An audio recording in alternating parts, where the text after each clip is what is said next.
최근 금융시장을 떠들썩하게 만든 사건이 바로 SG증권발 주가 폭락 사태입니다.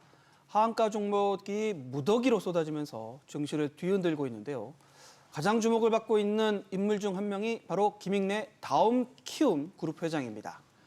주가 폭락 종목 중 하나인 다우데이터 지분을 공교롭게도 폭락 직전 대량 매도에 600억 원대 차익을 거뒀기 때문인데요. 우연치고는 절묘한 타이밍에 거액을 챙긴 그룹 회장님과 더불어 계열 증권사인 키움증권도 논란의 중심에 있습니다. 이번 주가 폭락 사태의 단초가 된 차익 결제 결에 CFD 거래를 활발히 해온 증권사이기 때문인데요. 조슬기 기자 이야기 나눠보겠습니다. 조 기자, 네. 김 회장이 다우데이터 주가가 내릴 것을 미리 알고 매도한 게 아니냐, 이게 핵심이죠. 네, 맞습니다. 논란이 커지고 있는 것도 바로 그 지점입니다. 쉽게 말해서 다우데이터 주식을 폭등 직전에 사서 폭락 직전에 팔았다는 겁니다. 실제로 김 회장은 지난해 6월부터 다우데이터 주식을 집중 매수하기 시작합니다. 작년 9월까지 21차례에 걸쳐 다우데이터 주식 34,855주를 사들였습니다. 지난 2008년 이후 14년 만에 매입이었는데요.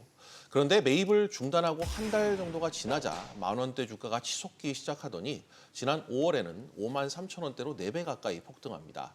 주가는 이후 5만 원대 전후 고점을 줄곧 유지합니다. 이후 김 회장은 주가 폭락 이틀 전에 140만 주를 처분하고 605억 원의 차익을 거둡니다.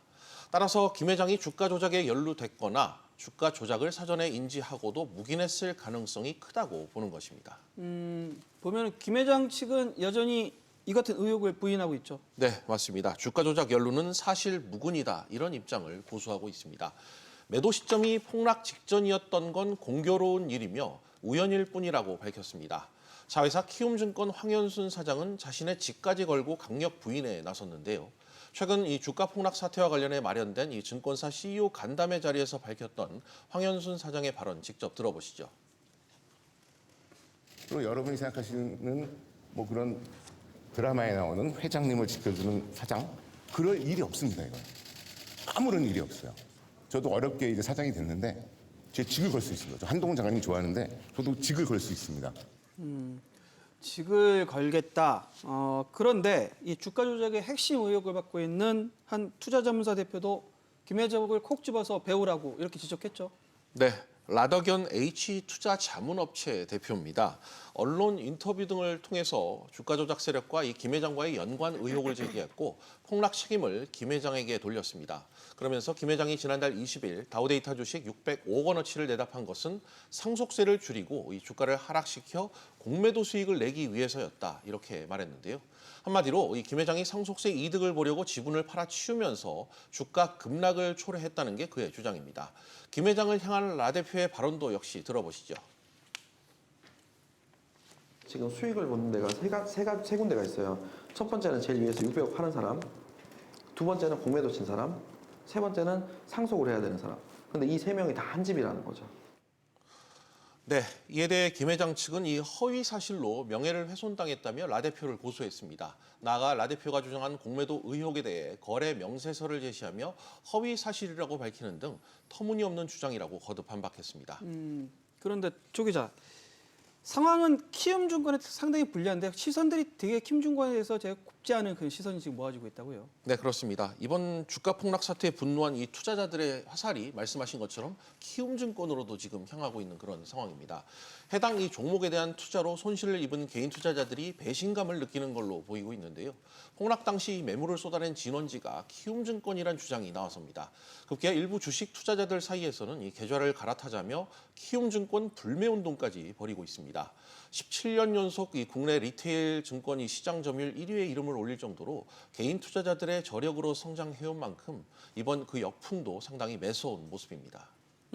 이런 가운데 금감원도 키움증권 검사에 본격 착수했죠. 네, 어제 이 같은 소식이 나왔는데요. SG증권발 주가 폭락 사태로 이 시세 조작 의혹이 불거진 가운데 금감원이 이 사태의 진원지로 차액 결제 거래 CFD와 관련해 키움증권 검사에 나섰습니다. 금감원에선 이번 주가 폭락 사태를 CFD로 이 레버리지, 즉 차입 투자를 하다가 증거금 부족으로 반대 매매가 쏟아져 발생한 것으로 현재까지 보고 있는데요. 금감원은 2주간 현장 검사를 통해 키움증권의 CFD 관련 거래의 위법성 여부를 집중적으로 들여다볼 예정입니다. 특히 CFD 잔액이 많은 증권사 중 하나라는 점에 금융당국은 주목을 했는데요. CFD를 취급하는 국내 13개 증권사 중 교보증권에 이어 보시는 것처럼 잔액 규모가 5천억 원에 이를 정도로 많았기 때문입니다. 당국은 키움증권이 CFD와 관련한 개인 전문 투자자 여건 또 규정을 잘 지켰는지와 고객 주문 정보의 이용 가능성 또 내부 임직원의 연루 여부 등을 보고 있습니다. 그런데 지금 보면은 초대형 그 투자은행 인가에도 사실상 빨간불이 켜졌다고 볼 수 있죠. 맞습니다. 김 회장의 이 주가 폭락 사태의 연루 의혹에도 이 초대형 IB로 발돋움하려던 이 키움증권의 계획이 물거품될 위기에 처했다는 이 세간의 평이 나오고 있습니다. 오너인 김 회장 주가 조작 세력 연루설이 이 평판 리스크를 악화시키면서 향후 이 금융당국의 초대형 IB 인가 신청 시 암초로 작용할 수 있어서입니다. 실제로 김 회장이 향후 검찰과 금융당국 등으로부터 수사나 조사를 받게 되면 초대형 IB는 물론 발행어음 인가 등 이 신규 사업 확장 전략에도 차질이 생길 수밖에 없습니다. 이복현 금감원장도 이번 사태와 관련해 지위 고하라던가 사회적으로 차지하는 위치 등을 고려 없이 법과 원칙에 따라 일관된 기준으로 조사하겠다고 밝힌 만큼 앞으로 상당 기간 후폭풍이 지속될 것으로 예상됩니다.